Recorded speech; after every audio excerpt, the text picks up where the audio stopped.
Okay. Hey guys, thanks for coming, first of all. And today we'll be going over bit manipulation. Bit manipulation is one of the relatively easier topics that they interview people on.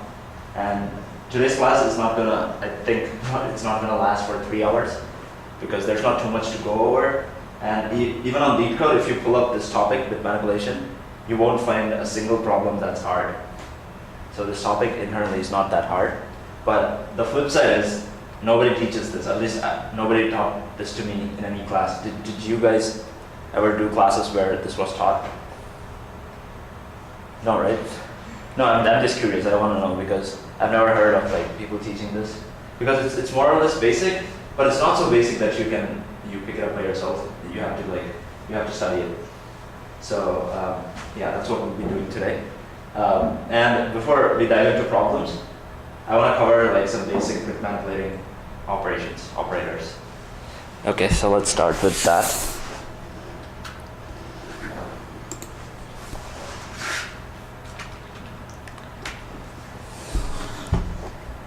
Okay, so what all bit manipulation operators do you guys know or are aware of? And, XOR, X. Yeah, so there's AND, OR, Not. XOR, yeah, not, too. Any more? Have you guys heard of bit shifting? Yeah. Yeah, so there's left shift and right shift.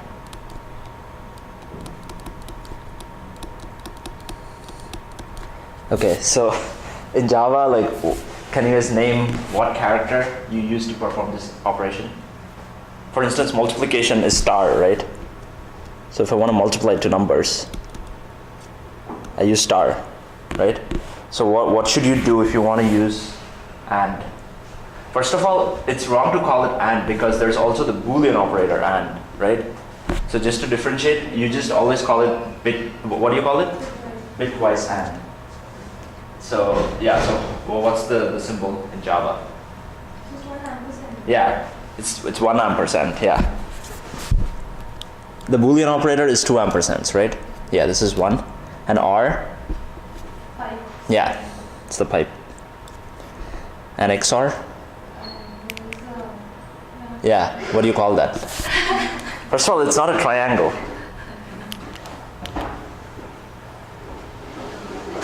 Yeah, it's called carrot or hat. Hey man. So it's this guy. So if you do Shift 6 on most contemporary keyboards, that's the character you get, Shift 6. And not, yeah, not is always this not. And what's the symbol for left shift? Double arrows, right? Yeah, to which direction? Left, yeah. And right shift is this. Not even the tilde, right? The tilde. Oh. Yeah, you could be right. The thing is, I've never used not Okay. to solve any problems, but okay, thanks for clarifying. So it's this guy. It's this guy. Yeah. Yeah. Okay. So does everybody know what these things do? So if I have two numbers, 1 1, come on, 1 1 0 1 0 1 and 0 0 1 0 1 1. What is the, okay, mult is, we don't need mult anymore. Okay, so what is the bitwise AND of this guy? How would you do bitwise AND? So how many bits would the result have? The same number as those numbers, right? So whenever you want to do bitwise AND of two numbers, you find the most significant bit of either of them, and then you stack the other thing up with zeros until they have the same number of digits. First, always add the number with the lesser number with zeros until they have the same number of digits, right? And then now if you do bitwise AND. Okay, but internally, Java, how many bits are there in an integer in Java? How many bits are there in an integer in Java? 32. Yeah, 32. So internally, like every number has like all 32 bits, either being zeros or ones. So, but think about problems you can only take, look at the bits that are set, or starting from the first set bit, you can look at the other digits. But you have to always keep in mind that internally, everything is 32 bits if you declare an int variable. Okay? So for bitwise AND, it won't make a difference even if there are zeros in front, right? Because bitwise AND is, you take every bit and then you AND them or OR them. That's it. For bitwise operations, you look at bits at the same index and then you either do AND or XOR, left shift or right shift. So, yeah, so for the result, if I AND these two, what do I get? Wait, 0, oh, what's the AND of 1 and 0? 0, right? AND of 1 and 0 is 0, right? So what's the first digit? 0. Okay, go on. Oh, my bad, I chose like, yeah. Right? It's very trivial, right? For every bit, I look at the individual AND of those bits and then I just fill my result with that. Okay, that's AND. You know what?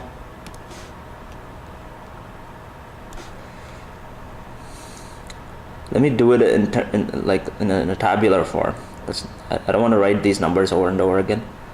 So if I just did AND, then it would be 0, 0, 0, 0, 0, 1. If I did an OR, All ones. yeah, right? Okay, what about XOR? So, okay, first of all, for XOR, it's slightly complicated, so let's write the truth table.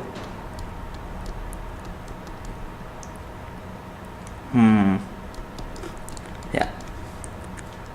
Okay, if I do XOR, so what will the result be for this truth table? What is 0 XOR 0? Yeah.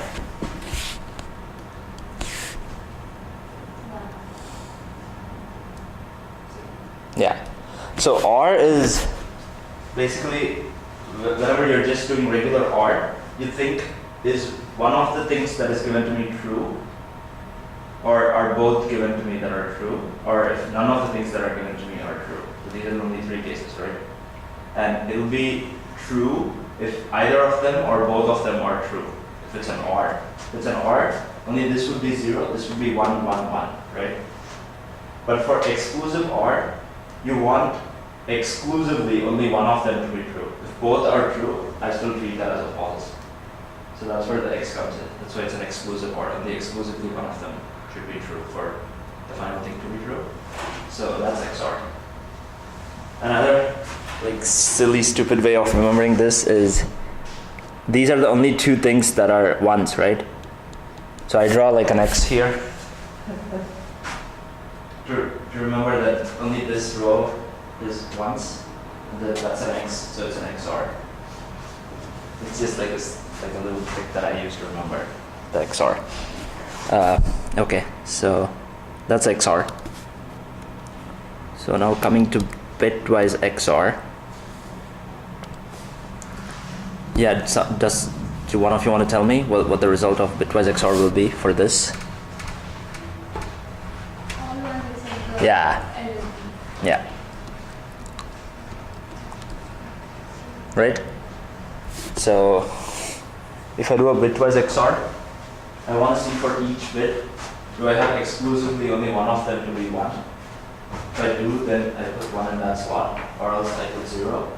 So for all bits, except for the last one, all other bits are opposites, right? Or complements.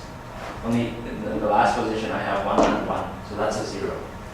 So that's why the result for bitwise XOR is that. Okay. Next is NOT. To be honest, I don't know what is NOT. I don't think there's like a bitwise NOT, or is there? Bitwise no. Yeah, so NOT exists only for one number, so you just do NOT of one number. Yeah, it's and that gives you like the complement. Like if you do not 0, it would be 1. Okay, and not 101 would be 010. I think I'm not sure. Yeah, even I'm not sure, but I'll dig deep and maybe like let you guys know over email. But for now, let's not do this for now.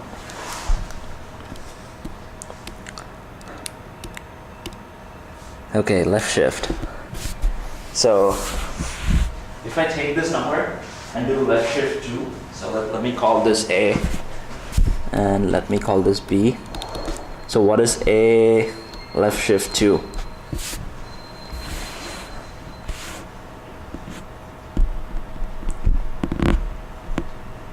Yeah, so it's very simple. If I have to do left shift, I just stack zeros here. Right? So it would be 1 1 0 1 0 1 0 0. But you should know that then you're dealing with 8-digit numbers. If you have only enough memory to store 6-digit numbers, yeah, then it'll just be this. Just be this.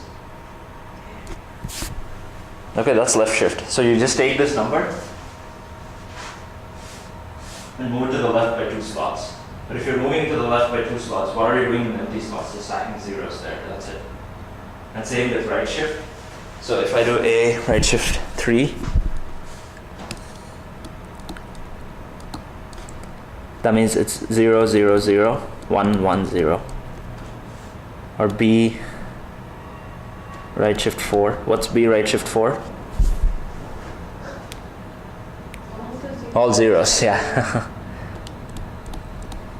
Yeah. Right? That's it. So these are like the basic bit manipulation operators. These are bitwise. And these you do it on the whole number in one go. But these you have to deal with it bit by bit. Yeah, that's it. I think this is all you need to know to solve the problems on LeetCode or the crack any interview problems. Yeah, let's see if we need more as we go along. I don't think we do though.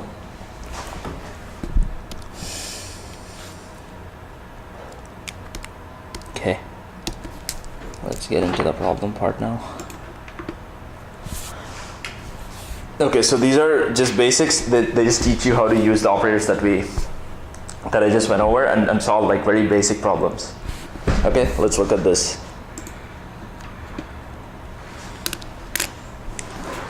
And yeah, another caveat is that a lot of the bit manipulation problems you can also solve through other means, but not occasionally. Most of the time it turns out that if you do bit manipulation, the complexity will be less, because it's mostly operations on integers. And how many bits are there in integers? 32, right? So that's like a constant number of operations. So in some cases it turns out that the bit manipulation strategy would be more efficient. Yeah, but it's just something to keep in mind. So is there any problem that you can tell that you can solve by other means? Because yeah, I have only like find the number of bits that can only be solved by bit manipulation. Yeah, so there are some problems that you can only solve by bit manipulation. Yeah. But yeah, today we'll be going over some problems where it's not very apparent that you have to use bit manipulation. So and all the problems that are in LeetCode that say that you can't use plus minus, all those are also solved by bit manipulation. Yeah, I've seen that one. You add two numbers without using plus or minus. I never able to solve this problem. Yeah, so it's kind of tricky how to identify which problem to use for bit manipulation, but I think this is also another skill you pick up with more experience. Yeah, so like you just have to probe. So if somebody says, okay, I want a solution that's better than the obvious solution in runtime, then there's something you can think of. Oh, can I solve this with bit manipulation? Right? Okay. Okay, anyway. Is this Zoom? I don't think this Zoom is okay. Oops.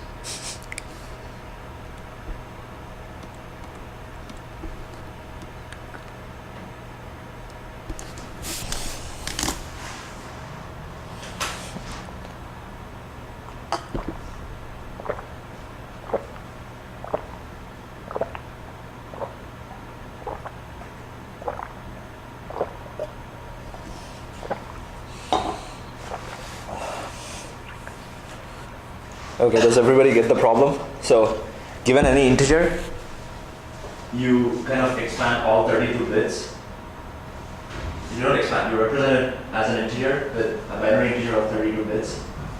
And then you get this binary string. And you need to output the integer, which will be represented by the reverse of this thing. The reverse of this thing will be the binary representation of that integer. So you need to output that integer. Right? So how would you do this? How would you know at every single position, how would you know whether for that integer, that bit is a 1 or a 0? So let's say I have an integer 4,835, and I say I want to know the 15th bit. How would you know whether it's a 1 or a 0? How would you get the binary representation of an integer? Let's answer that basic question first. Let's say I give you an integer, how would you print out its binary representation? You check each bit. Yeah, how? Even and with one, like shift it. Yeah. Lines and just check. Nice. Nice. So she spoke about how you would do it using bit operators, but how would you do it without bit operators? How would you go from integer to binary?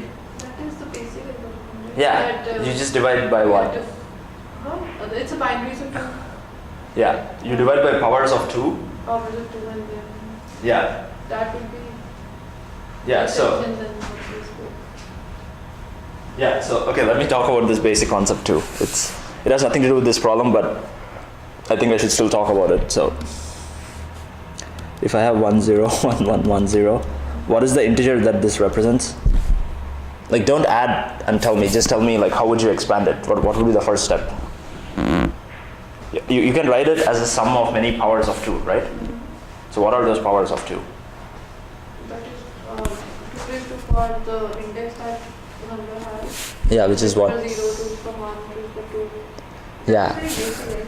You're not talking about that. No, we're not talking about that, but I want to put this out even. Yeah. So 2 raised, it will be 2 raised to 0, 2 raised by 5. Yeah. Plus 2 raised to power 3. Yeah. Plus 2 raised by 2 plus 2 raised to 1. Yeah. Yeah, so that's how you get the integer, right? I just wanted to make sure everybody is on the same page and they understand things about this. Right? You get this? Yeah. And you can also break any integer into just sums of powers of 2, right? Yeah, that's you can prove that by induction. Yeah, let's not go into that. That will just waste a lot of time. But yeah. Okay. So now that approach is out of the window. You don't want to like do divisions and like compute powers of 2. That's just too expensive. So we are going to use these super efficient bit operators to identify whether a certain number has 1 or a 0 at a certain index of bit position. Right? So let's say I give you this number as an integer, which is this guy, and I tell you, okay, 15. Tell me whether it's 0 or 1. So how would you do it? She already brought it up. She already spoke about that, the answer. So let's say I want to know like at this position. Let's say this is like 20 or something. No, it's whatever, 18 or something. So how would I know whether at index 18 in its binary representation whether it will be 1 or no? Just for that index. Just for index 18, how would you do it? With the operators I just described.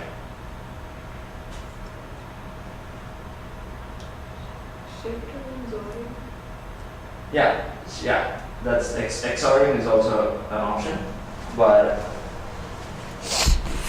let's say I want to find out. Okay, let's take a lesser number. Let's say I have 1 1 0 1 1 1, and let's say I want to find at index 2 what is the bit, right? So one easy way is let me call this integer as a.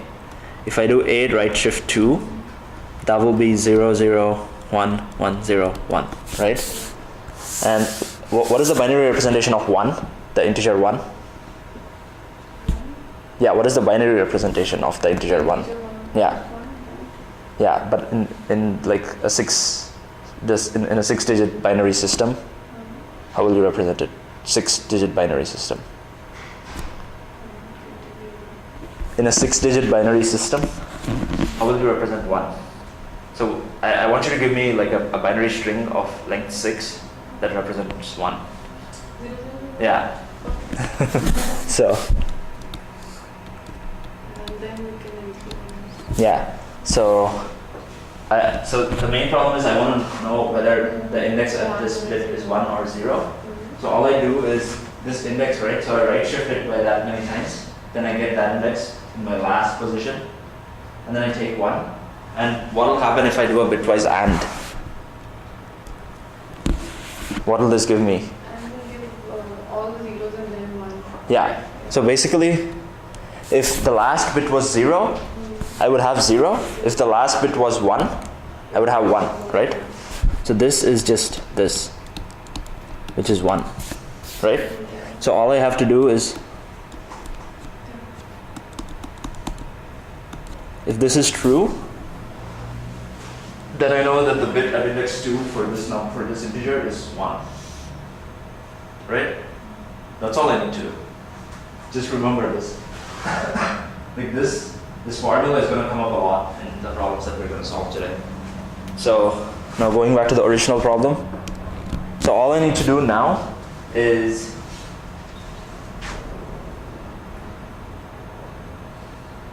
so for this integer, I start from the end, and as I go, if I see a 1 in index 2, then I put a 1 at index 29. Right? So if I see index 2, 29, that means 31 minus whatever the index. Because I need to reverse the integer, right? So whatever is the last index, that becomes the first index of this guy. Whatever is the first index becomes the, whatever is the last but one index becomes the first index of this guy, and so on. Right? So if I was asked to reverse this guy, then all I will do is 1, 1, 1, 0, 1, 1. Right? So I just have to write a loop, and the loop goes from 0 to 31, all the indices, and then I get the index, and I find a respective position for that 1 in the result that I'm supposed to output, and then I just add it to the final result. Right? Trivial, right? Make sense? Okay. Make sense, or should I spend more time on the algorithm, or do you want to look at the code? Oh, 2 is just an example. 2 is just like one of the loop values as you iter. Yeah. Okay, do you guys want to look at the code? Maybe it'll be clear once you look at the code, and if it's still not clear, I'll probably spend more time. Okay.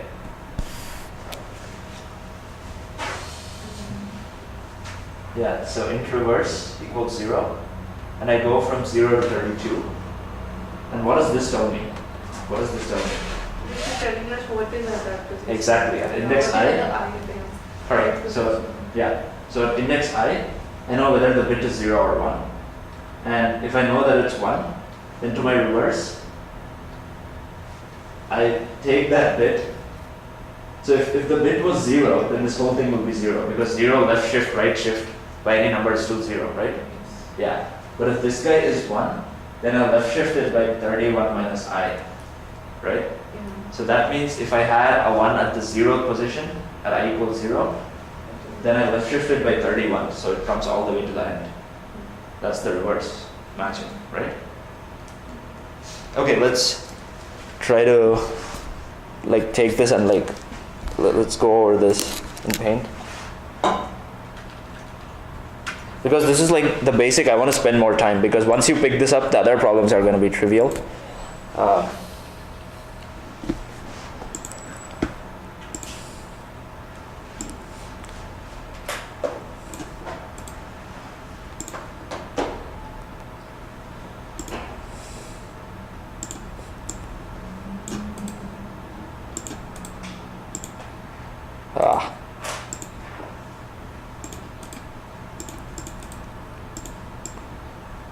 Okay, for the purpose of this problem, let's just do 6.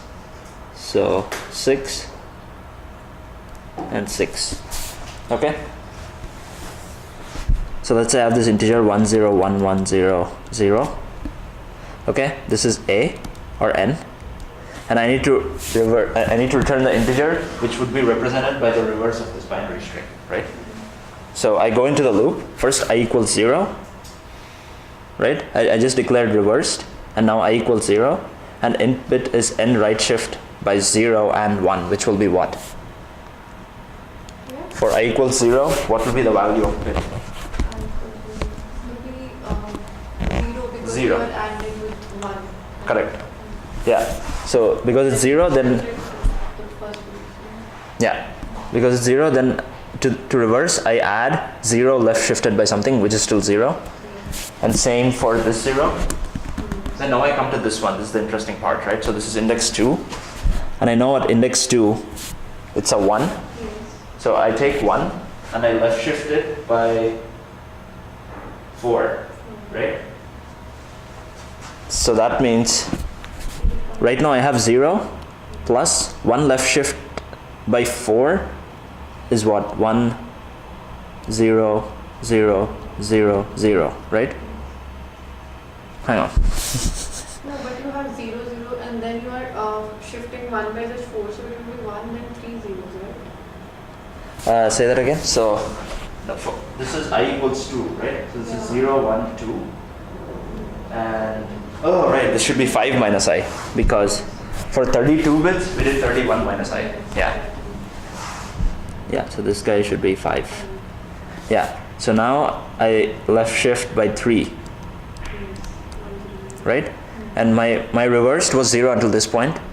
Only in this loop I add 1 0 0 0, so it becomes this. This is my reverse now, right? And next I have I equals 3, which is also 1. So I need to add to this number, I need to add 1 left shift 2, right? Because I equals 3. So that means it's 1 0 0.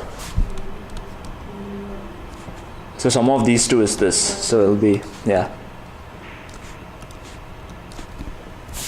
Okay, next I come here, which is I equals 4, but it's 0, so I don't care.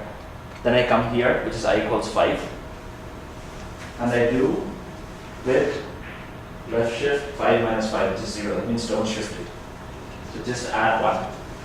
So to this, if I just add 1, I have this guy. Right? That's it. So I got the reverse of this.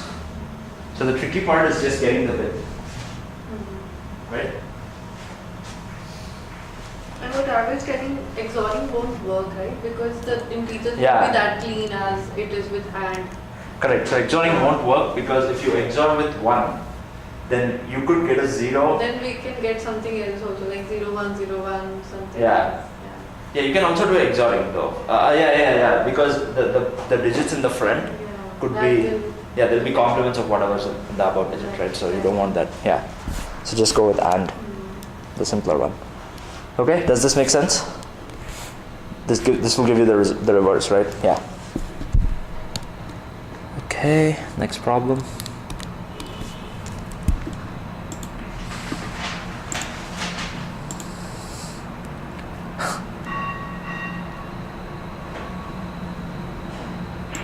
Actually, this should have been the first problem because this is even more trivial.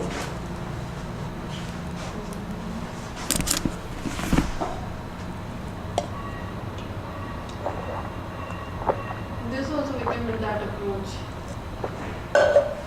Yeah, it's exactly like the last problem. Just we count and Yeah. we increment the count. Yeah, that's it, right? It's exactly like the last problem, but instead of adding something to the reversed, you just have a variable that gives you a count of the number of ones, and you increment that every time you see a 1. So,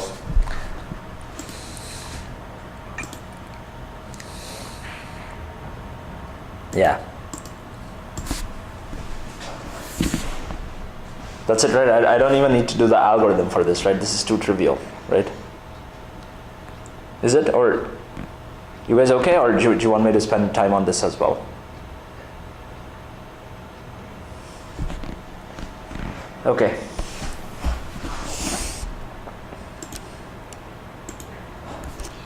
Yeah, but I put that problem in there for a reason.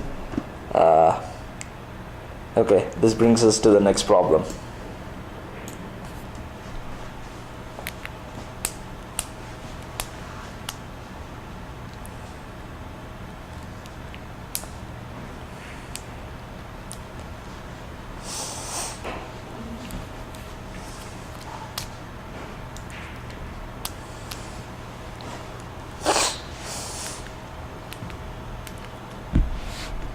Okay, so how would you do this?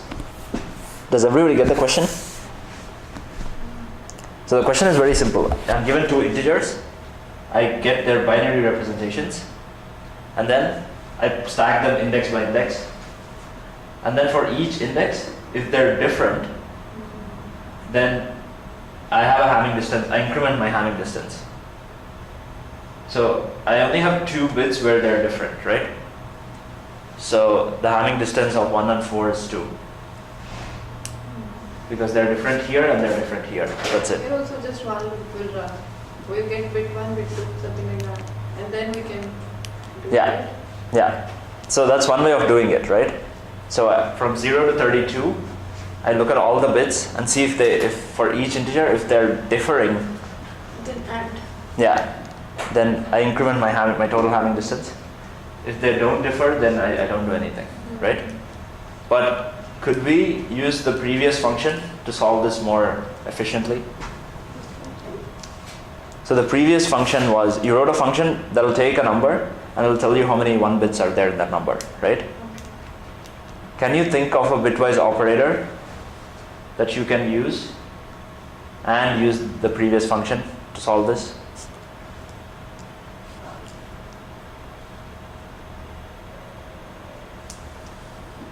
So what are we trying to do in this problem? In this problem, we are trying to identify at what position the bits are different, right? Is there a really good operator that tells me at what position the bits are different? XOR. Yeah, right? So how would you link XOR and the previous function to solve this problem?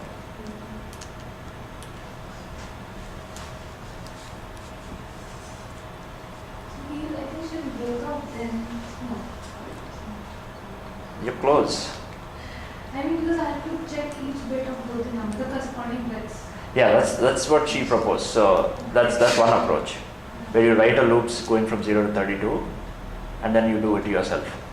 But here we want to like smartly use the function that we previously wrote to solve this, right? So basically, I could use the previous function if I could get a number which would have a 1 wherever the bits are different, right? If somehow I can, from these two numbers, if I can generate a third number which would have 1 at every index where they're different. Okay, we first of all XOR it. Yeah, And then we XOR count what? the number of 1 bits. That's it. But XOR what? XOR both of the numbers. Yeah, Yeah. yeah. XOR like X and Y, and Yeah. then you will get another number. Yeah. And then